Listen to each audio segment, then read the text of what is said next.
How could she do this to me? I muttered, my hands trembling as I gripped the printed emails tight enough to crumple the pages. My heart pounded in my chest like a jackhammer, and a wave of nausea washed over me. I was supposed to be enjoying a relaxing evening with Ethan's family, but instead, I found myself in Meredith's study, staring at incontrovertible proof of her malicious intent to destroy my career. The woman I had welcomed into my life as a future aunt-in-law was secretly plotting my professional demise, all because she didn't approve of my humble background. The sound of laughter from the living room snapped me back to reality. I took a deep breath and smoothed the papers, tucking them back into the folder. Meredith would pay for her treachery, but I needed to play my cards right. As I rejoined the gathering, Ethan flashed me a warm smile, oblivious to the storm brewing within me. "There you are, babe. Aunt Meredith was just telling us about her latest business venture." Meredith turned to me, her perfectly groomed appearance concealing the viper within. "Marlene, darling, you simply must hear about this exciting new project. I was just telling Ethan how it would benefit from your engineering expertise." The sweetness in her tone made my skin crawl, but I forced a polite smile. "That sounds wonderful, Meredith. I'd love to discuss it further." Her calculating gaze met mine, and I swear I could see the wheels turning in her devious mind. Little did she know I was already plotting my counterattack. "Of course, dear, but first, a toast." Meredith raised her glass, and the others followed suit. "To family and the bright future ahead for you and Ethan." As the crystal clinked, I lifted my glass, my eyes locked on Meredith's. "To family," I echoed, my voice dripping with unspoken venom. The battle lines were drawn. Meredith had declared war, but she had no idea what she was up against. I was no wilting flower, and by the time this was over, her pristine reputation would lie in tatters. Ethan's hand found mine, giving it a gentle squeeze. "You okay?" he whispered, his brow furrowed with concern. I leaned in and planted a tender kiss on his cheek. "Never better," I lied, squeezing his hand back. This was only the beginning. Meredith's downfall would be my greatest achievement, and I would savor every moment of her undoing. She had awoken a fury within me that would not be sated until justice was served. The grand ballroom sparkled with opulence, crystal chandeliers casting a warm glow over the impeccably dressed guests. But beneath the glamour, a sinister undercurrent rippled, one that threatened to upend the entire evening. "Marlene, darling, you look ravishing." Meredith cooed as she approached, her ruby-red lips curled into a saccharine smile. "Though I must say, that dress seems a tad understated for such an occasion." My fingers tightened around the champagne flute, the urge to hurl it at her smug face nearly overwhelming me. But I reined in my fury, forcing a tight-lipped smile. "Why, thank you, Meredith. I prefer to let my inner beauty shine." Her eyes narrowed ever so slightly, and I could practically see the wheels turning in her devious mind. Inner beauty? How quaint. Before I could respond, Ethan appeared at my side, slipping an arm around my waist. "There you are, babe. Doesn't she look stunning, Aunt Meredith?" Meredith's gaze flickered between us, her false smile unwavering. "Of course, dear, though I can't help but wonder if that modest little number was perhaps ill-advised for tonight's festivities." My grip on the flute tightened further, the crystal digging into my palm. Ethan, bless his oblivious heart, simply chuckled. "Nonsense, Aunt Meredith. Marlene's beauty shines through no matter what she wears." He leaned in, brushing a tender kiss against my cheek. "You're the most gorgeous woman here." For a fleeting moment, I allowed myself to bask in his affection, pushing aside the tempest of rage simmering within me. But Meredith's pointed clearing of her throat shattered the tranquility. "Well, we mustn't keep the guests waiting any longer," she declared, her tone cloyingly sweet. "Shall we make our grand entrance?" Ethan beamed, ushering us toward the ballroom doors. As we stepped into the spotlight, a hush fell over the crowd, and I plastered on my brightest smile, determined to play the role of the blushing bride-to-be. But as Meredith took the microphone, her perfectly manicured talons curling around the stem, I knew the real battle was only just beginning. "Friends, family, esteemed guests," she began, her voice ringing out over the hushed ballroom. "We gather here tonight to celebrate the union of my beloved nephew, Ethan, and his fiancée, Marlene." The way she uttered my name, dripping with thinly veiled disdain, sent a chill down my spine. But I held my head high, matching her steely gaze with one of my own. "While their backgrounds may differ," Meredith continued, her perfectly painted lips curling into a condescending smirk, "we welcome Marlene into our elite circle with open arms." The crowd applauded politely, but I could sense the undercurrent of judgment rippling through the well-heeled guests. Meredith's veiled barbs had found their mark, and in that moment I vowed to make her pay dearly for her blatant disrespect. As the evening wore on, I played the part of the gracious future bride, schmoozing and mingling with the upper crust while silently cataloging every slight, every dismissive glance, and every backhanded compliment hurled my way. Little did they know, their contempt only fueled the fire burning within me. By the time the night drew to a close, I had amassed an arsenal of grievances, each one stoking the flames of my vengeful fury. Meredith had thrown down the gauntlet, challenging me to rise above my humble roots. Little did she realize I was more than ready to meet her challenge head-on, and when the dust settled, her precious elite circle would crumble at my feet. The sleek office tower loomed before me, its gleaming glass facade a testament to the power and prestige it housed. But as I strode through the revolving doors, my heart pounded with a mixture of dread and determination. "Good morning, Miss Carter," the receptionist greeted me with a polite smile. "Mr. Holbrook is expecting you in his office." I nodded curtly, my throat constricting as I made my way down the familiar hallway. This was the path I'd walked countless times, my heels clicking against the marble floors with purpose and pride. But today, an ominous cloud hung overhead, casting a shadow over my once bright future. Steeling myself, I rapped my knuckles against the imposing oak door. "Come in." The gruff command echoed through the wood, and I took a steadying breath before entering. Jack Holbrook, my former boss, sat behind his massive desk, his brow furrowed as he shuffled through a stack of papers. "Have a seat, Marlene." The use of my first name sent a chill down my spine. This wasn't a friendly chat. This was the executioner's block. I lowered myself into the plush leather chair, my spine ramrod straight as I met his gaze head-on. "You wanted to see me, sir?"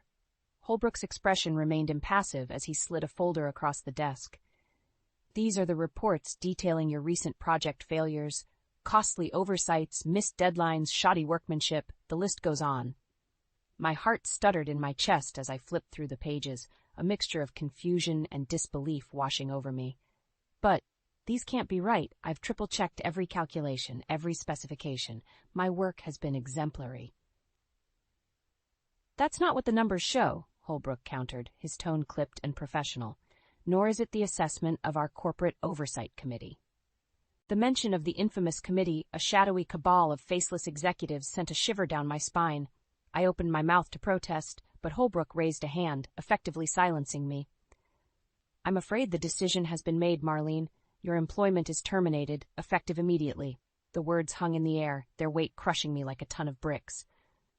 My vision blurred as I fought back the tears of humiliation and injustice burning in my eyes. But why? After all my years of dedicated service, how could you just let me go like this? Holbrook's expression softened ever so slightly, a flicker of regret passing across his weathered features. "It's out of my hands. The committee's ruling is final." My mind raced, desperately searching for an explanation, a rationale, anything to make sense of this nightmare. And then, like a bolt of lightning, the realization struck me. Meredith. The vile woman had made good on her threat, using her vast wealth and influence to sabotage me, to strip away everything I'd worked so hard to build. The mere thought of her smug, self-satisfied smirk sent a wave of fury crashing over me, but I bit back the torrent of rage threatening to spill forth. Instead, I rose to my feet, my hands clenched into white-knuckled fists at my sides. "I see," I ground out through gritted teeth. "Well, I won't take this lying down. You haven't heard the last of me, Holbrook." His brow furrowed, but before he could respond, I spun on my heel and stormed out of the office, the door slamming behind me with a resounding finality.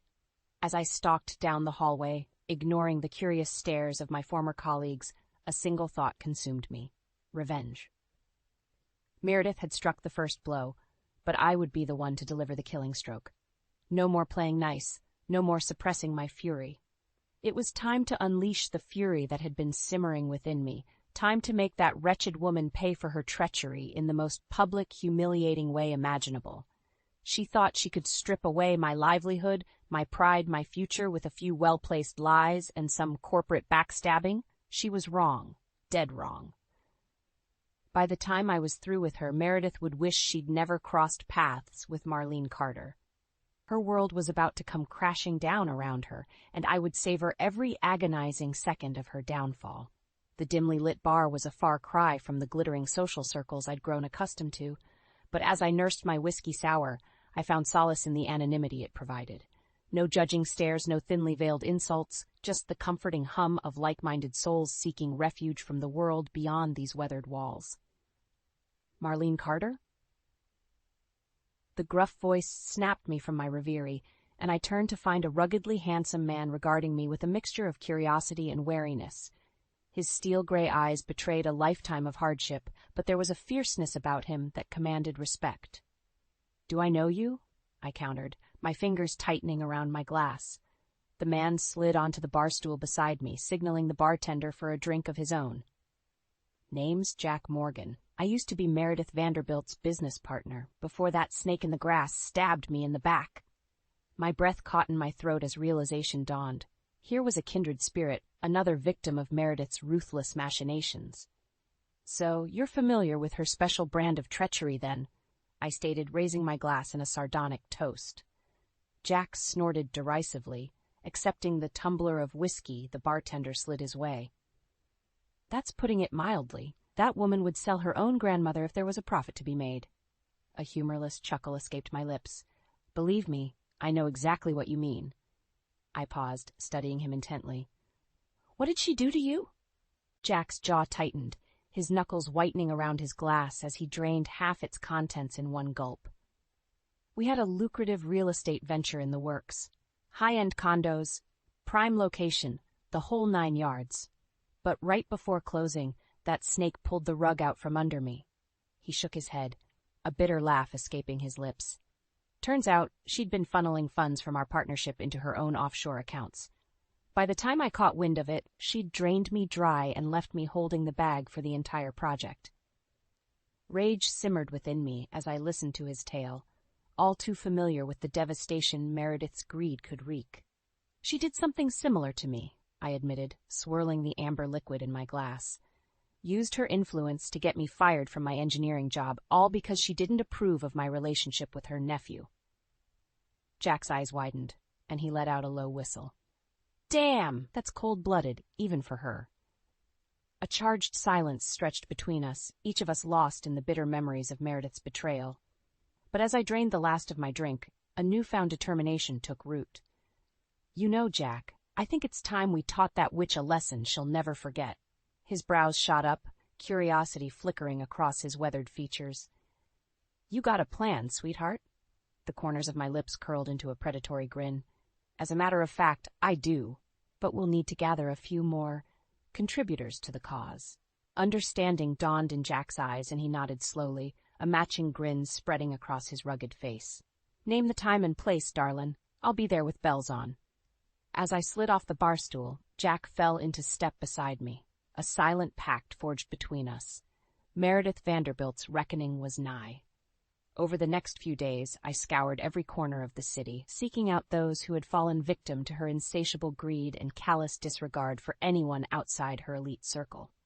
One by one, they emerged from the shadows, united in their thirst for retribution.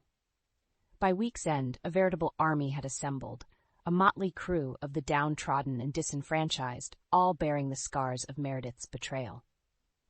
As I surveyed the unlikely alliance, a fierce determination burned within me. No more hiding in the shadows, cowering in fear of that woman's wrath. It was time to drag her sins into the light, to make her answer for the lives she'd so carelessly crushed beneath her designer heels. Meredith Vanderbilt's reign of terror was about to come to a brutal, humiliating end, and I would be the one to deliver the killing blow, once and for all. The dank basement reeked of mold and stale cigarette smoke, but it was the perfect clandestine hideaway to plot our next move against Meredith. As my ragtag crew of co-conspirators trickled in, a hush fell over the dimly lit space. "All right, listen up," I barked, my voice carrying an edge that commanded attention. "We're here to bring that snake, Meredith Vanderbilt, to her knees, once and for all." A chorus of murmurs and nods rippled through the group, their expressions hardened with shared determination. Jack Morgan stepped forward, his steely gaze sweeping over the assembly. "We've all felt the sting of her treachery," he growled, "but talk is cheap. We need hard evidence to nail her haughty ass to the wall." "He's right," chimed in a wiry man I'd come to know as Paul Jennings. "That woman's got more lawyers than sense. Without proof, she'll just bury us."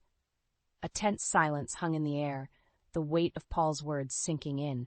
But just as doubt began to creep in, a soft voice piped up from the back of the room. "I might be able to help with that."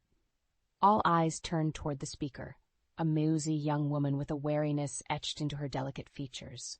Emily, if my memory served me correctly. "You've got something on Meredith?" I pressed, leaning forward with rapt interest. Emily's gaze dropped to the floor, her fingers twisting anxiously in her lap. "I used to be her personal assistant," she began, her voice little more than a whisper. "I saw things, heard things I shouldn't have." Jack arched a skeptical brow. "You got proof to back that up, kid?" Rather than responding, Emily reached into her tattered purse and extracted a battered manila folder. My heart skipped a beat as she laid it on the table before us, the damning contents spilling out onto the scarred wooden surface. "Phone recordings," she murmured, gesturing to the neatly labeled cassette tapes. "Financial statements, offshore account details, everything you'd need to bury that witch once and for all." A reverent hush blanketed the room as we digested the treasure trove before us. This was it, the smoking gun we needed to bring Meredith's empire crumbling down around her. "How did you get this?" I breathed, my fingers trembling as I rifled through the meticulous documentation. Emily's haunted gaze met mine, a shadow passing over her delicate features. "Let's just say, I paid a heavy price." The implication hung heavy in the stale air, a silent acknowledgement of the sacrifices we'd all endured at Meredith's merciless hands. But as I studied the damning evidence laid out before me, a newfound determination took root. "Not anymore," I stated, my voice low but laced with steel. "This is our chance to make that monster answer for her crimes, once and for all." A chorus of grim nods and murmurs of assent rippled through the group. Jack slammed his calloused hand down on the table, his expression set in a grim mask of resolve. "So, what's the play, boss? How do we take this bitch down for good?" My lips curved into a predatory grin, a feral glint in my eye. "We hit her where it hurts most, her precious reputation." As the details of my meticulously crafted plan unfurled, a palpable sense of anticipation crackled in the air. This was more than just revenge. It was justice, long overdue. Meredith Vanderbilt had reigned over her ivory tower for far too long, lording her wealth and status over those she deemed inferior. But her reign of terror was about to come to a brutal, humiliating end. By the time we were through with her, that smug, self-satisfied sneer would be wiped from her perfectly Botoxed face for good. She would know the sting of public shame, the bitter taste of karmic retribution. And as for me, I would savor every agonizing second of her downfall, reveling in the sweet nectar of hard-won vengeance. After all, the best revenge is that which is served piping hot straight from the ashes of a life in ruins. The grand ballroom shimmered with opulence, crystal chandeliers casting a warm glow over the impeccably dressed guests. But beneath the veneer of wealth and status, a storm was brewing, a reckoning that would shake the very foundations of Meredith Vanderbilt's gilded empire. As I slipped through the crowd, a flute of champagne in hand, my gaze settled on the woman of the hour. Meredith held court at the center of the room, resplendent in a designer gown that likely cost more than most people's annual salaries. Her perfectly coiffed blonde tresses and immaculate makeup did little to conceal the avarice simmering behind her icy blue eyes. "Marlene, darling," she trilled, that saccharine smile plastered across her expertly Botoxed features. "So good of you to join us." I forced a tight-lipped smile, nodding in greeting as I sidled up beside her. "Wouldn't miss it for the world, Meredith. After all, it's not every day one gets to bask in the radiance of New York's elite." So her tinkling laugh grated on my nerves like nails on a chalkboard, but I schooled my features into a mask of polite amusement. Little did she know, the game was already afoot. As the evening progressed, I kept a watchful eye on my co-conspirators, scattered strategically throughout the ballroom. Jack Morgan caught my gaze from across the room, giving me the slightest of nods, a silent signal that all was in readiness. My heart thrummed with anticipation as I awaited the appointed hour, sipping my champagne and exchanging pleasantries with the well-heeled guests. But when the grand clock chimed midnight, a hush fell over the revelry. It was time. Clearing my throat, I tapped my glass with a fork, the ringing sound cutting through the silence like a knife. All eyes swiveled in my direction, curiosity and disdain warring on the faces of Meredith's elite circle. "If I could have everyone's attention, please," I began, my voice ringing out with a confidence I didn't truly feel. "There's something you all need to see." With a subtle nod, the lights dimmed and a massive projection screen flickered to life behind me. Gasps and murmurs rippled through the crowd as the first image appeared, a candid shot of Meredith, cold hard cash spilling from her perfectly manicured hands. "What is the meaning of this?" she sputtered, her perfectly sculpted features contorting with outrage. I merely arched a brow, turning to face the screen as the incriminating evidence began to unspool in vivid detail. Bank statements, offshore accounts, footage of backdoor dealings, a veritable treasure trove of Meredith's misdeeds, laid bare for all to see. With each damning revelation, the ballroom descended deeper into chaos. Shouts and accusations rang out, punctuated by Meredith's increasingly shrill denials. But the pièce de résistance was yet to come. As the final audio recording crackled to life, a deathly hush blanketed the room. Meredith's own voice, smug and condescending, filled the cavernous space. "And once that little nobody is out of the picture, the company will be ours for the taking. Just a few more well-placed lies, and she'll be finished."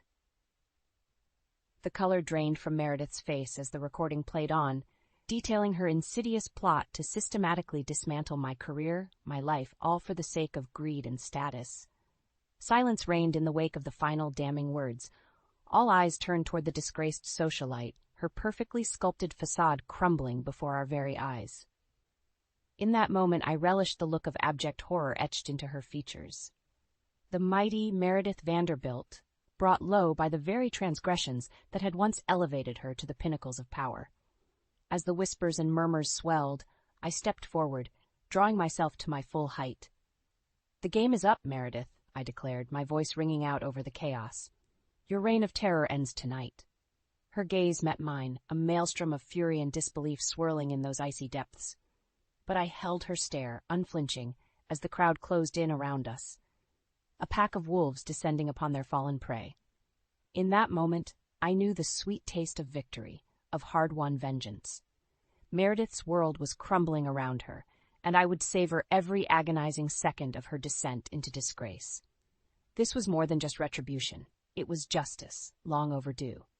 And as the once mighty Meredith Vanderbilt was led away in shame, I couldn't help but let a triumphant smile spread across my lips. The Queen was dead. Long live the new reign. The air hung thick with tension in the wake of Meredith's very public undoing. As the disgraced socialite was led away by security, her perfectly coiffed veneer in shambles, a deafening silence blanketed the ballroom. I stood rooted in place, my chest heaving with a mixture of triumph and disbelief. For so long I had dreamed of this moment. The day when Meredith Vanderbilt's reign of terror would finally come crashing down around her. And now, it was a reality.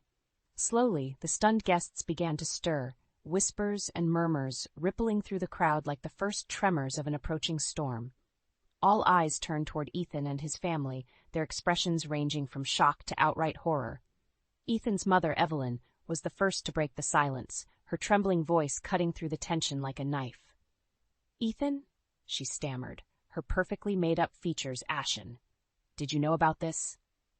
Ethan could only shake his head mutely, his eyes wide and haunted as the weight of his aunt's betrayal settled over him like a shroud. "Of course he didn't," I interjected, stepping forward to stand at his side. "Meredith's lies and manipulation have poisoned this family for far too long." Evelyn's gaze snapped to me, a flicker of anger burning behind her eyes. "And I suppose you're the innocent party in all this?" I met her accusatory glare head-on, unwavering. "I'm the one who exposed the truth that your precious Meredith has been bleeding this family dry for years." A hushed gasp rippled through the crowd, and I could see the horror dawning on Evelyn's face as the realization set in. Her carefully curated world was crumbling, the cracks in the foundation laid bare for all to see. Ethan's father, Richard, stepped forward, his expression thunderous. "How dare you come into our home and make such slanderous accusations?" His anger rolled off him in waves, but I held my ground, emboldened by the knowledge that I held the moral high ground. "It's not slander if it's the truth," I countered, my voice ringing out over the stunned silence. "Everything you saw tonight came straight from Meredith's own mouth. Her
own bank accounts. As if on cue, Jack Morgan emerged from the crowd, the damning evidence clutched in his weathered hands. "We've got the receipts, pal," he growled, tossing the files onto the nearest table with a resounding thud. "Your aunt's been running a game on you for years, and you were too blind to see it." Richard's face contorted with rage, his fists clenching at his sides. But before he could unleash his fury, Ethan's voice cut through the tension, soft but laced with steel. "Enough." All eyes turned toward him, drawn by the quiet authority in that single word. Ethan's shoulders were squared, his jaw set in a grim line as he surveyed the scene before him. "For too long, I've stood by and let this family's toxic behavior poison everything it touches," he stated, his gaze sweeping over the assembled guests. "Well, no more." He turned to me then, his eyes brimming with a cocktail of emotions, shame, regret, but also a newfound sense of resolve. "Marlene, you were right all along," he murmured, taking my hand in his. "I was blind to the truth, but you risked everything to open my eyes." A hushed silence fell over the room as Ethan drew me into a fierce embrace, his lips brushing against my temple in a tender gesture. "Thank you," he whispered, his voice thick with emotion. "Thank you for setting me free." In that moment, the weight of everything we'd endured seemed to lift from my shoulders. The battles had been fought, the war won, and in the end, our love had emerged victorious. As I returned Ethan's embrace, I caught a glimpse of Meredith over his shoulder. Her immaculate facade was shattered, her perfectly sculpted features twisted into a mask of impotent rage. Our eyes met, and in that fleeting moment, I saw the bitter truth laid bare. She had lost her power, her wealth, her stranglehold over this family. And as the security guards hauled her away, I couldn't help but savor the sweet taste of her comeuppance. The mighty Meredith Vanderbilt had fallen, and from her ashes, a new beginning would rise, one built on truth, love, and the unbreakable bonds of family forged by fire. This was more than just revenge. It was deliverance, a chance to shed the toxic legacy of the past and embrace a future untainted by greed and deceit. And as Ethan's family slowly began to rally around us, their eyes filled with newfound clarity, I knew that our greatest victory lay not in Meredith's downfall, but in the healing that would follow in its wake. The weight of Meredith's treachery had finally been lifted, but the path forward was still shrouded in uncertainty. As Ethan and I stood side by side, surveying the wreckage of his once pristine family empire, a heavy silence hung in the air. "What happens now?" Ethan's voice was little more than a whisper, laced with a mixture of relief and trepidation. I turned to face him, my hand finding his in a reassuring squeeze. "Now we pick up the pieces and build something better, something stronger than anything Meredith could have ever imagined." A flicker of hope kindled in his eyes, and he nodded slowly, his grip tightening around my fingers. "You're right," he murmured. "We can't undo the past, but we can forge a new path, one free from her toxic influence."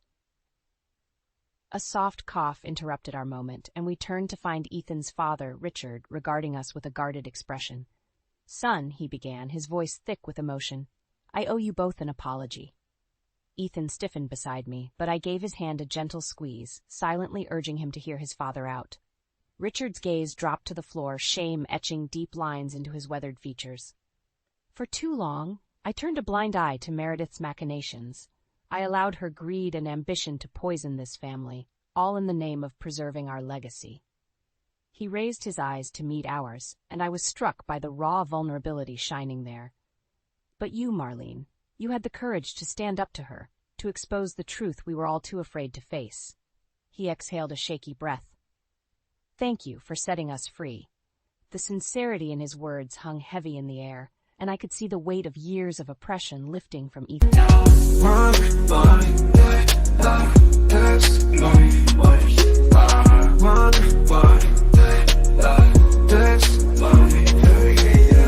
As the morning dew kisses the earth gently, I rise with the sun, feeling free, feeling plenty.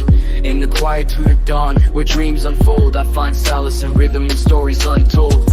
From the whispers of trees to the songs of birds, I draw inspiration from life's gentle words. In the symphony of nature, my spirit soars, a melody of hope behind closed doors. I lace up my shoes, hit the pavement light, each step a beat. In the rhythm of life, with every breath I rewrite my story in the stars, shining bright. In the stillness of the morning, I find my flow. In the silence of the sunrise, I let it all go. With every verse I let my heart show. In the gentle beginnings, my spirit will grow. In the hustle of the day, I find my stride. With every challenge I face, I take it in my stride. In the chaos of life, I seek to confide in the power of music where I can reside. From the city streets to the open sky, I spread my wings, ready to fly. In the rhythm of motion, I amplify my dreams, my hopes, reaching for the sky. I paint my world with words, colors bright. In the canvas of life, I find my light. With every rhyme, I ignite a fire within, burning bright. In the stillness of the morning, I find my flow. In the silence of the sunrise, I let it all go. With every verse I let my heart show. In the gentle beginnings, my spirit all grows. So here I stand, in the twilight's embrace, a storyteller in this vast space. With every word I speak, I trace my journey, my truth, leaving a trace.